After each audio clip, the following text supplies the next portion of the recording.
ஞானகுரு அவர்கள் கோலமா மகரிஷி அவர்கள் தவம் இருந்த கொல்லூரில் குருநாதர் காட்டிய வழியில் அங்கே தியானத்திற்காக உண்மைகளை உணர்வதற்காக செல்லும் பொழுது ஏற்பட்ட சில முக்கியமான அனுபவங்களை நம்மிடம் உணர்த்துகின்றார்கள். அதில் நாம் தெரிந்து கொள்ள வேண்டிய விஷயங்கள், அவர் காட்டிய வழியில் நாம் உணர வேண்டிய விஷயங்கள் நிறைய இருக்கின்றது. காரணம், அந்த ஆடி மாதம் எல்லாம் அங்கே தொடர்ந்து மழை பெய்து கொண்டே இருக்கும். அடைமழை போன்று மழையில் நனைந்து கொண்டே இருக்க வேண்டும். மாமகரிஷி ஈஸ்வராய குரு அவர் சொன்னதை எல்லாம் அங்கே யாம் செய்து கொண்டிருக்க வேண்டும் என்று குரு தன்னுடைய அனுபவத்தை சொல்லுகின்றார். அங்கே அந்த மலையிலே பார்த்தோம் என்றால் அட்டை பூச்சி நிறைய உண்டு. இங்கே கொல்லூருக்கு சென்றவர்களுக்கு நிச்சயம் தெரிந்திருக்கும். விழி மாதிரி வந்து பாய்ந்து நம் மீது ஒட்டி கொள்ளும். ஒட்டிய பின் ரத்தத்தை குடிப்பது நமக்கு தெரியாது.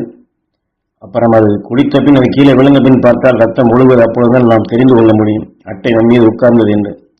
இதுபோலதான் அங்கே மழை என் மீது பெய்வதற்கும் அட்டை பூச்சி கடித்து ரத்தம் போவதற்கும் என் உடலிலேயே இரத்தத்திலே குளித்த மாதிரி அந்த அளவுக்கு என் மீது அட்டைகள் கடித்து கொண்டிருக்கின்றது. இரத்த வாசனை வருகின்றது. அப்பொழுது அந்த இடத்தில் இருக்கக்கூடிய காட்டு மிருகங்கள் சும்மா இருக்குமா? இரத்த வாடை வந்த பின் மோப்பம் பிடித்து புலி கிர் கிர் என்று வருகின்றது. அப்பொழுது குருநாதர் எம்மை பார்க்க சொல்லுகின்றார். வாசையை நுகர்ந்தது சுற்றி சுற்றி வருகின்றது. அட்டை சாப்பிட்டது என்னுடைய ரத்தத்தை. ரத்தம் வெளியே வருகின்றது. ஆனால் அதை கண்டு இந்த புலி வருகின்றது, சுற்றி சுற்றி வருகிறது. குருநாதர் எம்மை எழுப்பிவிட்டு பாதுகாப்பாக இருந்து அதனுடைய செயல்களையும் அதனுடைய வேகத்தையும் என்ன அலைகளையும் கவனிக்க சொல்லுகின்றார். அந்த சமயத்தில் எவ்வாறு நீ ஆத்ம சித்தி செய்ய வேண்டும், ஆயுதத்தை நீ எப்படி எடுக்க வேண்டும், எப்படி பயன்படுத்த வேண்டும் என்று, எப்படியெல்லாம் பாய்ச்ச வேண்டும் என்று அதையும் அங்கே உணர்த்துகின்றார். காரணம், முதலிலே எம்மிடம் 2-3 வழிகளையும் சொல்லிக் கொடுத்திருந்தார். ஒன்று, யாம் வேகமாக எண்ணினம் என்றால் அந்த புலிக்கு கண் தெரியாமல் செய்துவிடலாம், அல்லது வாயை அசைக்க முடியாதபடி செய்துவிடலாம். இப்படி சக்தியிலையும் கொடுத்திருக்கின்றார்.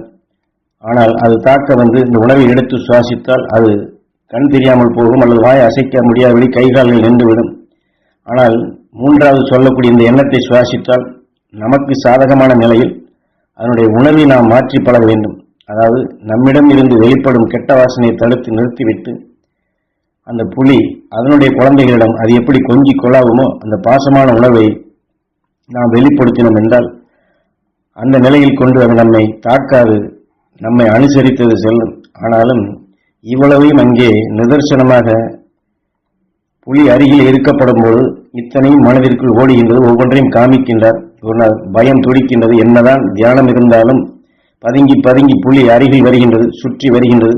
ஆக ஒரு புலி அல்ல, 2 புலி ஒன்றாக இருந்தால் தப்பிக்கலாம், 2 வந்தால் எப்படி இருக்கும்? மனது படக் படக் என்று அடித்துக் கொண்டிருக்கின்றது.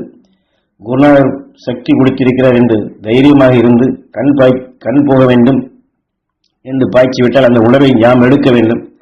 ஆனால் அந்த பவரை, அந்த சக்தியை நான் உபயோகப்படுத்தினேன் என்றால் பின்னாட்களில் என் கை தெரியாது, கண் தெரியாது, கைகால் அசையாத நிலை இருக்க வேண்டும் என்றால் அந்த அலையை நாம் சுவாசிக்க வேண்டும். அந்த சக்தி எடுத்து பிரயோகித்தால் பின்னாட்களில் எனக்கு என்னுடைய கால்கள் அசையாத நிலையாகி போய்விடும். இப்படி சக்தியையும் கொடுத்துவிட்டு அந்த இடத்திலே புலி அருகில் இருக்கும் பொழுது இதையெல்லாம் செய்தால் என்னெல்லாம் ஆகும் என்று தொடர்ந்து சொல்லிக் கொண்டு வருகின்றார். எதையுமே செய்யவில்லை என்றால் புலி அடித்து சாப்பிட்டு விடும். எனவே என் வாசனை நுகர்ந்து அருகில் வரும் பொழுது அது ஒவ்வொன்றாக விளக்கம் கொடுத்து கொண்டே வருகின்றார். உன் அங்கங்கள் எல்லாம் இப்படியெல்லாம் ஆகும் என்றும் அதை சொல்லிக்கொண்டே வருகின்றார். ஆனால் புலிக்கோ அந்த வாசனை பிடித்து அது வரும்பொழுது அது பசிக்கு எதையா அடித்து சாப்பிட்டுத்தான் ஆக வேண்டும். ஆனால் அட்டையில் எம் மீது ஒட்டி கொள்கின்றது. இரத்தத்தை குடித்து புளியங்கொட்டை மாதிரி தொப்பு தொப்பு என்று கீழே விழுகின்றது. ரத்தம் சொட்டுகின்றது.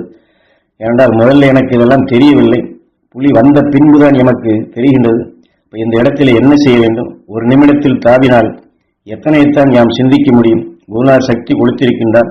ஆனாலும் இப்பொழுது இதையெல்லாம் ஏன் குருநாதர் இப்படி வர்ணித்து நடந்த நிகழ்ச்சிகளை சொல்லுகிறார் என்றால், இந்த வாழ்க்கையில் நாமும் எத்தனையோ சந்தர்ப்பங்கள், எத்தனையோ உணர்வுகளை நாம் ஒவ்வொரு நாளும், ஒவ்வொரு நொடிப்பொழுதும், ஒவ்வொரு நிமிடத்திலும் சந்தித்துக் கொண்டுதான் இருக்கின்றோம். அந்த சந்தர்ப்பத்திலே நான் எதை செய்வது, எப்படி செய்வது, வரும் இன்னல்களிலிருந்து, துன்பங்களிலிருந்து, துயரங்களிலிருந்து, வேதனைகளிலிருந்து, இன்னல்களிலிருந்து, பல கொடுமையான நிலையிலிருந்து எப்படி தப்புவது என்று அந்த சிந்தனை, நல்ல சிந்தனை நமக்கு வர வேண்டும் என்பதற்குத்தான்.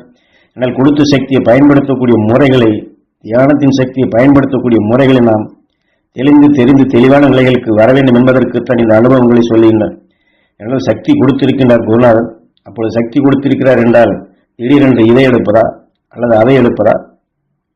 ஏனென்றால் நாம் எல்லாம் சந்தர்ப்பங்களில் சில கடுமையான நிலையில் வந்துவிட்டால் ஐயையோ என்றுதான் நாம் வேதனைப்படுகின்றோம், அல்லது என்று அலறுகின்றோம், அம்மா அப்பா என்றெல்லாம் சத்தம் போடுகின்றோம். ஆனால் ஐயையோ என்ற வார்த்தைகளைத்தான் பெரும்பகுதி சொல்வோம். அம்மா என்று சொன்னால் கூட சில நேரம் நாயோ மற்றதோ கூட நிற்கும். ஆனால் அம்மா என்று பெரும்பகுதி சொல்ல மாட்டார்கள். ஐயோ ஐயோ என்றும் இப்படி ஆகிவிட்டதே ஓ என்று இப்படி பல உணர்வின் ஒளிகளைத்தான் எழுப்புவார்கள். இதையெல்லாம் அங்கே நேரடியாக காட்டுகின்றார். அப்பொழுதுதான் அந்த இடத்திலே உன்னுடைய தாய் நீ என்ன என்று சொல்லி, ஏனென்றால் இந்த மூணாவது சக்தியாக, அதாவது நமக்கு சாதகப்படுத்தக்கூடிய சக்தியாக அந்த புலிக்கு நம்மீது ஒரு பாசமான நிலையில் வர வேண்டும் என்பதற்கு இந்த மூணாவது ஆயுதத்தை எடுக்கும்படி இங்கே உணர்த்துகின்றார். அந்த தாய் பாசத்திற்காக வேண்டி என்னுடைய அம்மாவை, அதாவது ஞானகுரு தன்னுடைய அம்மாவை அங்கே நினைக்கின்றார். அந்த இடத்திலே நினைத்து அந்த பாசத்தின் உணவின் நிலைகளை, என் தாய் என்னை எப்படி கொஞ்சி குழாவி அதை வளர்த்ததோ அந்த உணர்வுடன் நீ சேர்த்து சுவாசியப்பா என்று குருநாதர் அங்கே சொல்லுகின்றார். அந்த உணர்வுகளை செலுத்திய பின், நான் நுகர்ந்து வெளிப்படுத்திய பின், தன் குழந்தையிடம் அந்த புலி எப்படி சுழல்கின்றதோ அதே மாதிரி அந்த அலை எடுத்து பாய்ச்சிய பின் அது அமைதியாக சுழன்று வருகின்றது. என்னை ஒன்றும் செய்யவில்லை. ஆனாலும் இந்த உணர்வுகளை எடுப்பதற்கு சிறிது நேரமாகின்றது. என்றால் பயம் மனதிற்குள் படக்கு என்று அடிக்கின்றது. என்னதான் தியானம் இருந்தாலும் சக்தி கொடுத்தாலும் சக்தி எடுத்தாலும் இந்த உணர்வும் வருகின்றது. ஆனால் இந்த தாய்ப்பாசத்தை எடுத்து கொடுப்பதற்கு நேரமாகும். கொடுப்பதற்குள் முந்திவிட்டால் நம்மை கொண்டுவிடும். ஆனால் உடனடியாக இதை செய்ய வேண்டும். ஆக முதல்ல குருநாதர் சொன்ன கண் போகக்கூடிய சக்தியோ கைகால்கள் போகக்கூடிய சக்தியை எடுத்தோம் என்றால் அதற்கு போகும். ஆனால் கடைசியில் நமக்கும் போய்விடும். ஆக மனிதனாக இருக்கக்கூடிய நாம் இந்த அங்கங்களை இழந்து விட்டால் அடுத்து இந்த உயிராத்மாவில் இதுதான் சேரும்.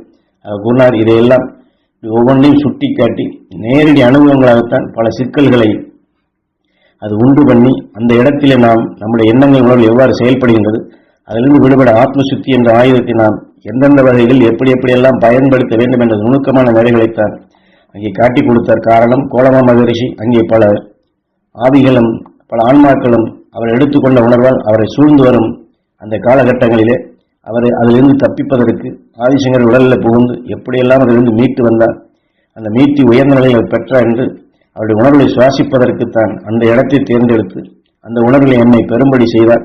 அது அவர் எப்படி அந்த தீமையிலிருந்து கடுமையான நிலையிலிருந்து அவரும் இன்று ஆதிசங்கருக்கு ஒரு உயர்ந்த நிலையை அவர் ஏற்படுத்தி கொடுத்து அந்த ரெண்டு ஆன்மாவும் முன் செல்லக்கூடிய நிலைகளும் அதே உணர்வின் துணை கொண்டு நாமும் பெற்றோம் என்றால் நாமும் இந்த வாழ்க்கையில் எத்தனையோ சாப வினைகள், தீய வினைகள், பூர்வ ஜென்ம வினைகள், எத்தனையோ அறியாத பாவ வினைகள் என்று சுழன்று கொண்டுதான் இருக்கின்றோம். ஆக இதையெல்லாம் மீட்டிக் கொள்வதற்கு அந்த கோலமா மகரிஷியுடைய சக்தி, ஆதிசங்கருடைய அருள் சக்தி, மாமகரிஷி ஈஸ்வராய உதவியுடைய அருளால் அந்தந்த காலகட்டங்களில் எதையெல்லாம் எப்படியெல்லாம் செயல்பட வேண்டும் என்று எமக்கு உணர்த்தியதைத்தான் உங்களுக்குள்ளும் இதை தெளிவாக்கி நீங்களும் அதை பெற்று அவர் குருநாதர் சொன்ன அந்த தாய்ப்பாசத்தை எடுத்து மற்றொரு கொடுமையான நிலைகளும் தன்னை தாக்காதபடி தன்னை தற்காத்துக் கொள்ளும் நிலையாக அன்பு கொண்டு பண்பு கொண்டு தெய்வீக நிலைகள் கொண்டு செயல்பட வேண்டும்.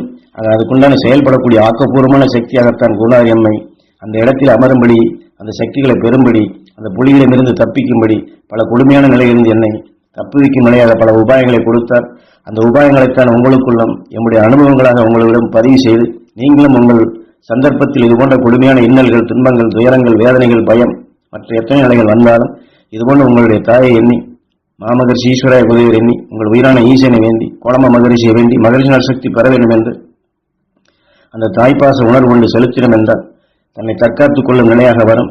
அந்த தாய் நமக்காக அது வெளிப்படுத்திய உணர்வு அது தனக்குள் சமைத்து தன் குழந்தையை காக்க வேண்டும் என்று அதிக அளவில் வெளிப்படுத்திய உணர்வு அனைத்தும் இந்த காட்டு மண்டலத்தில் உண்டு. அதன் துணை கொண்டு எளிதில் இதுபோன்ற கடுமையான கொடுமையான பல இன்னல்களிலிருந்து நாம் மீள முடியும். அதை மீள்வதற்குண்டான உபாயங்களாகத்தான் குரு எமக்கு அந்த இடத்தில் வைத்து கொடுத்த சக்தி உங்களுக்குள் நினைவுபடுத்தி வாக்காக பதிவு செய்கின்றேன். அதை நீங்கள் மீண்டும் நினைவு கொண்டு எண்ணினால் கொல்லூரிலே யாம் பெற்ற சக்தியும், கோலமா மகரிஷி பெற்ற சக்தியும், ஆதிசங்கர் பெற்ற சக்தியும் உங்களுக்கு கிடைக்கும். ஆகவே இதை சீராக பயன்படுத்திக் கொள் என்று ஞானகுரு அவர்கள் நமக்கு தம்முடைய அனுபவங்கள் மூலமாக தாய் சக்தியை பயன்படுத்த வேண்டிய, என்றால் கோலமா மகரிஷியும் சரி ஆதிசங்கரும் சரி இதே தாய் சக்தியைத்தான் தாய் மூகாம்பிகை என்று அங்கு அமைத்து கொடுத்தார்கள். ஆக அந்த தாயின் சக்தியை நாமும் பெறுவோம், வரக்கூடிய இன்னலிலிருந்து விடுபடுவோம், நாம் இந்த வாழ்க்கையிலே அழியா ஒளி சரீரம் பெறுவோம். ஓம் ஈஸ்வரா குருதேவா